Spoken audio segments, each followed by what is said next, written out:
Hey guys, how's it going? It's Atypical Security Guard. Just want to go over some information that I think would be very helpful to new security guards or even potentially current security guards.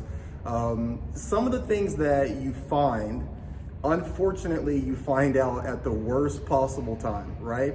So before I go any further, let me just say this. You have to make sure that whatever you're carrying in terms of this video, which is going to be an OC spray video, anything that you're carrying, you have to be certified on, and you have to make sure that it's in coordinates with your particular company, right? I am certified on OC pepper spray. I have that certification and my company allows me to carry. So before we go any further, make sure that you're doing all of the things in line with your post orders, your current regulations, and the state regulations for your particular agency. But my point is this: a lot of times you go through your training, you go through all the information, all the processes of learning what it is that you need for your job, but a lot of times you don't find out what really works or what doesn't work until it's too late. So this is a very typical Sabre red pepper spray. It's got the flip top here. This is what I was certified on. This is what I've been carrying.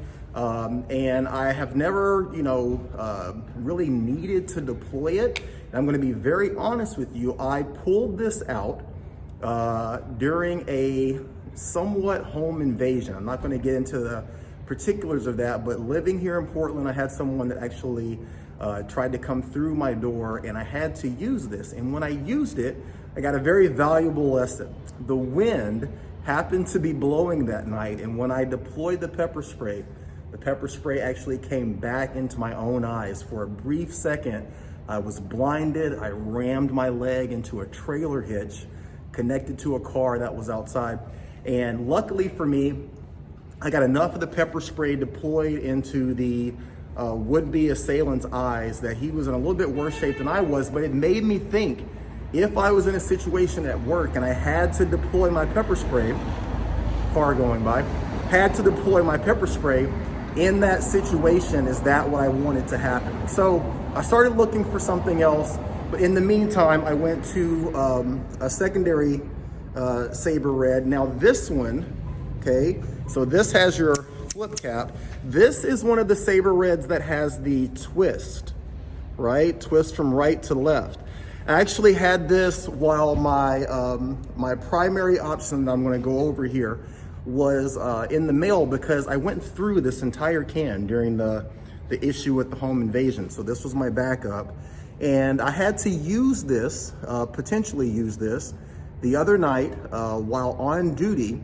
And in a brief moment when I had to deploy this, I had to switch that lever back and forth. And while looking at the person that I was dealing with, I didn't want to take my eyes off of him, right? So luckily, we were able to de-escalate the situation and not have to deploy pepper spray. But that made me think again, if I'm in a situation where I have to use this, do I want to have to look down to know if this is open or closed? And you probably can't tell on the video here, but it goes fully to the right and fully to the left.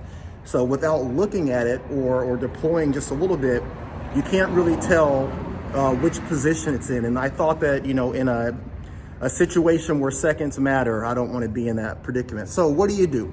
Right? You've got the blowback issue, you've got the button issue of these two.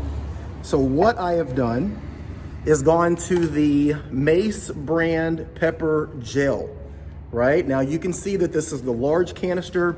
It actually fits into a Safariland M9 canister holder. It's a Kydex holder. I'll put a picture of that on this video.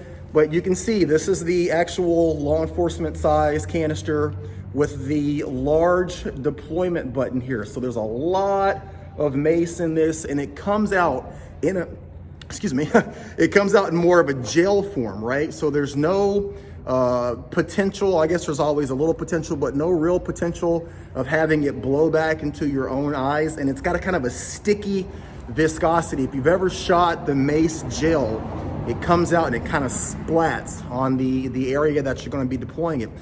This is in a drop leg holster. okay? Safariland Kydex holster.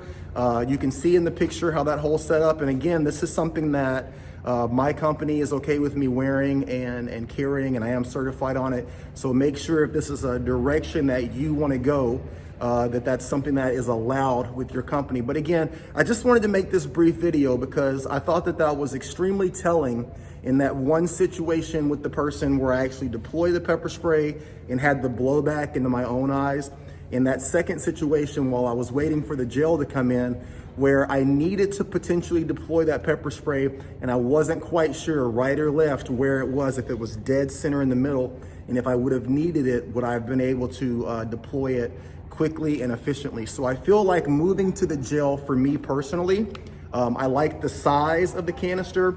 I've done a few test deployments of that Mace gel. I like the viscosity of it. I like the way that it sticks. I like everything about it, and feel very comfortable utilizing that. And then having that in a drop leg holster on my strong side, I feel very comfortable with that. But again, you know, do what you think is best and what works for you. But I'm really excited to put these videos out and just help other guards, you know, maybe answer some of these questions, because when I go looking for this information, I'm not really finding it.